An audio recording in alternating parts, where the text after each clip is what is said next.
श्रीमद्वाल्मीकि रामायण अयोध्या कांड अध्याय 29।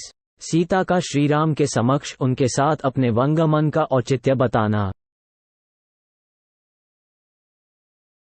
श्री रामचंद्र जी की यह बात सुनकर सीता को बड़ा दुख हुआ। उनके मुख पर आंसुओं की धारा बह चली और वे धीरे धीरे इस प्रकार कहने लगी। प्राणनाथ, आपने वन में रहने के जो दोष बताए हैं वे सब आपका स्नेह पाकर मेरे लिए गुणरूप हो जाएंगे। इस बात को आप अच्छी तरह समझ लें। रघुनंदना, मृग, सिंह, हाथी, शेर, शरभ, चमरी गाय, नीलगाय तथा जो अन्य जंगली जीव हैं वे सब के सब आपका रूप देखकर भाग जाएंगे, क्योंकि ऐसा प्रभावशाली स्वरूप उन्होंने पहले कभी नहीं देखा होगा।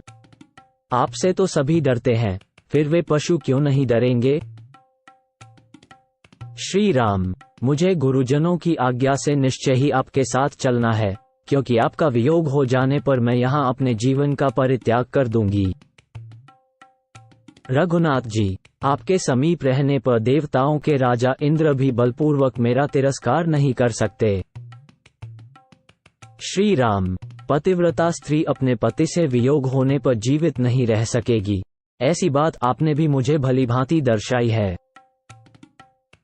महाप्राज्ञ, यद्यपि वन में दोष और दुख ही भरे हैं, तथापि अपने पिता घर पर रहते समय मैं ब्राह्मणों के मुख से पहले यह बात सुन चुकी हूँ कि मुझे अवश्य ही वन में रहना पड़ेगा। ये बात मेरे जीवन में सत्य होकर रहेगी।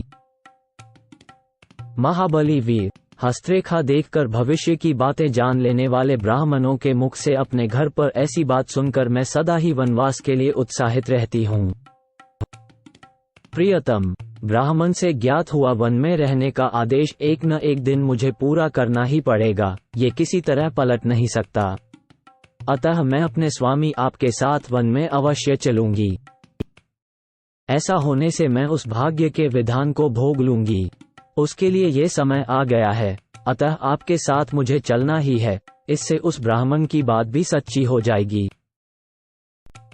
वीर, मैं जानती हूँ कि वनवास में अवश्य ही बहुत से दुख प्राप्त होते हैं, परंतु वे उन्हीं को दुख जान पड़ते हैं जिनकी इंद्रियां और मन अपने वश में नहीं हैं। पिता घर पर कुमारी अवस्था में एक शांतिपरायणा भिक्षुकी के मुख से भी मैंने अपने वनवास की बात सुनी थी। उसने मेरी माता के सामने ही ऐसी बात कही थी। प्रभु, यहाँ आने पर भी मैंने पहले ही कई बार आपसे कुछ काल तक वन में रहने के लिए प्रार्थना की थी और आपको राजी भी कर लिया था।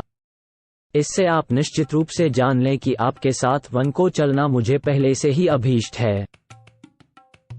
रघुनंदना, आपका भला हो। मैं वहाँ चलने के लिए पहले से ही आपकी अनुमति प्राप्त कर चुकी हूँ। अपने शूरवीर वनवासी पति की सेवा करना मेरे लिए अधिक रुचिकर है। शुद्धात्मन, आप मेरे स्वामी हैं। आपके पीछे प्रेम भाव से वन में जाने पर मेरे पाप दूर हो जाएंगे, क्योंकि स्वामी ही स्त्री के लिए सबसे बड़ा देवता है। आपके अनुगमन से परलोक में भी मेरा कल्याण होगा और सदा आपके साथ मेरा संयोग बना रहेगा। इस विषय में यशस्वी ब्राह्मणों के मुख से एक पवित्र श्रुति सुनी जाती है, जो इस प्रकार है।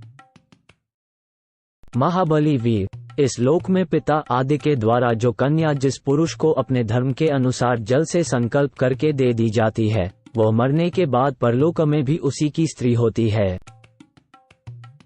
मैं आपकी धर्मपत्नी हूँ, उत्तम व्रत का पालन करने वाली और पतिव्रता हूँ। फिर क्या कारण है कि आप मुझे यहाँ से अपने साथ ले चलना नहीं चाहते हैं? ककुत्स्थ कुलभूषण, मैं आपकी भक्त हूँ, पातिव्रत्य का पालन करती हूँ, आपके बिछोह के भय से दीन हो रही हूँ तथा आपके सुख दुख में समान रूप से हाथ बटाने वाली हूँ। मुझे सुख मिले या दुख, मैं दोनों अवस्थाओं में सम रहूंगी, हर्ष या शोक के वशीभूत नहीं होऊंगी। अतः आप अवश्य ही मुझे साथ ले चलने की कृपा करें। यदि आप इस प्रकार दुख में पड़ी हुई मुझ सेविका को अपने साथ वन में ले जाना नहीं चाहते हैं तो मैं मृत्यु के लिए विष खा लूंगी, आग में कूद पड़ूंगी अथवा जल में डूब जाऊंगी। इस तरह अनेक प्रकार से सीता जी वन में जाने के लिए याचना कर रही थीं, तथापि महाबाहु श्रीराम ने उन्हें अपने साथ निर्जन वन में ले जाने की अनुमति नहीं दी। इस प्रकार उनके अस्वीकार कर देने पर मिथिलेश कुमारी सीता को बड़ी चिंता हुई और वे अपने नेत्रों से गरम गरम आंसू बहाकर धरती को भिगोने सी लगी।